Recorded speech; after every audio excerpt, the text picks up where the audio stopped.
அனைவருக்கும் வணக்கம். Welcome back to Prema's passion. இன்றைக்கி நம்ம சேனலில் ரீசெண்டாக விஜய் டிவியில் ஒளிபரப்பாயிட்டிருக்கிற சிறகடிக்க ஆசைங்கிற சீரியலில் பெசரட்டு ரெசிபி காமிச்சிருப்பாங்க. அந்த பெசரட்டு ரெசிபி எப்படி பண்ணுறது தான் பார்க்க போகிறோம். இந்த தோசை பண்ணுறதுக்கு பவுலில் 1 கப் பச்சைப்பயிறு எடுத்துக்கோங்க. இது கூடயே 2 டேபிள் ஸ்பூன் அரிசி ஆட் பண்ணிக்கலாம். இது ரெண்டுமே தண்ணி ஊற்றி நல்லா வாஷ் பண்ணிவிட்டு 8 மணி நேரம் ஊற வச்சுக்கோங்க. இப்போ பாருங்கள், நம்ம அரிசியும் பச்சைப்பயிரும் நல்லா ஊறிடுச்சு. இப்போ இதை நம்ம ஒரு மிக்ஸி ஜாரில் ட்ரான்ஸ்ஃபர் பண்ணிக்கலாம். ட்ரான்ஸ்ஃபர் பண்ணிவிட்டு இது கூடயே 1 டீஸ்பூன் சீரகம், 1 பச்சை மிளகா, பொடியாக நறுக்கின இஞ்சி, இது எல்லாமே சேர்த்து நல்லா நைஸாக அரைச்சிக்கோங்க. இது அடை தோசை மாதிரியே தான் நம்ம இன்ஸ்டண்ட்டாக ஊற்றிக்கலாம். இந்த மாவுக்கு தேவையான உப்பு போட்டு மிக்ஸ் பண்ணிக்கோங்க. நல்லா மிக்ஸ் பண்ணதுக்கப்புறம் கொஞ்சமாக தண்ணி விட்டு தோசை மாவு பதத்துக்கு இதை எடுத்துக்கலாம். தோசைக்கல் நல்லா காஞ்சதுக்கப்புறம் தோசை ஊற்றுற மாதிரியே தான் நம்ம இதை ரெடி பண்ணிக்கலாம். இந்த தோசை கூடயே நம்ம உள்ள உப்புமா வச்சு சர்வ் பண்ண போகிறோம். அது பேர் தான் எம்எல்ஏ பெசரட்டு தோசை. இந்த தோசை பார்த்திங்கன்னா ஹைதராபாத்தில் எம்எல்ஏ ஆஃபீஸ் பக்கத்தில் கிடைக்குமாமாங்க. அதனால தான் இதோட பேர் வந்து எம்எல்ஏ பெசரட்டு தோசைன்னு வச்சுருக்குறாங்க. இப்போ இந்த தோசை மேலேயே நம்ம நல்லா ஆயில் ரிஸ்ஃபில் பண்ணிக்கலாம். தோசையை நல்லா மூடி வச்சு வேக விட்டுக்கலாம். அப்போ தான் நல்லா வேகும் உங்களுக்கு.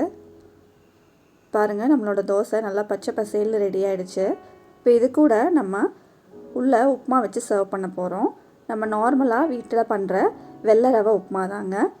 இந்த வெள்ளை ரவை உப்புமாவும் நம்ம எப்படி பண்ணுறதுன்னு பார்க்க போகிறோம். ஒரு பேனில் 1/4 கப் வெள்ளை ரவை எடுத்துக்கோங்க. இந்த ரவையை நல்லா வறுத்து எடுத்துக்கலாம். அப்போ தான் உங்களுக்கு ஃப்ளேவர் ரொம்பவே நல்லாயிருக்கும்.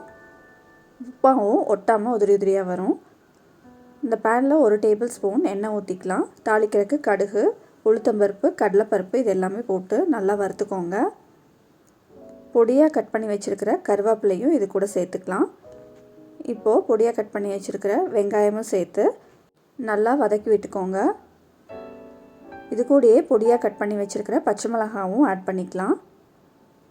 இதை நம்ம தோசை கூட ஸ்டஃப் பண்ணுறங்காட்டி பெருசாக பச்சை மிளகாயும் வரமிளகாவும் போட தேவையில்லை.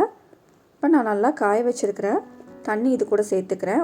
1 கப் ரவைக்கு 4 பங்கு தண்ணி ஊற்றிக்கலாம். தேவைக்கு தகுந்த மாதிரி உப்பும் இது கூடயே சேர்த்துக்கலாம். நல்லா கலந்து விட்டுக்கோங்க. இதை மூடி வச்சு நல்லா ஒரு 5 நிமிஷம் வேக வச்சிங்கன்னா உப்புமா ரெடி ஆகிடும்.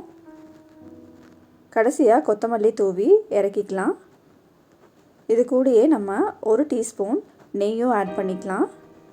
நெய் ஆட் பண்ணதுக்கப்புறம் பார்த்திங்கன்னா உப்புமா நல்லா சாஃப்டாகவும் இருக்கும், நல்லா மணமாகவும் இருக்கும்.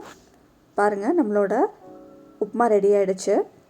இந்த உப்புமாவை தான் நம்ம பெசரட்டு தோசைக்குள்ளே வச்சு சர்வ் பண்ண போகிறோம். நீங்கள் இந்த தோசையில் வெறும் வெங்காயமும் கொஞ்சமாக இட்லி பொடி இருந்தால் தூவி சர்வ் பண்ணிங்கனாலுமே இன்னும் நல்லாயிருக்கும். இந்த ரெசிபியை நீங்களும் உங்கள் வீட்டில் ட்ரை பண்ணி பார்த்துட்டு மறக்காமல் உங்கள் ஃபீட்பேக்கை கமெண்ட் பாக்ஸில் கொடுங்க. உங்கள் ஃப்ரெண்ட்ஸுக்கும் ஷேர் பண்ணுங்கள். நான் உங்களை இன்னொரு வீடியோவில் மீட் பண்ணுறேன். அது வரைக்கும் நன்றி, வணக்கம்.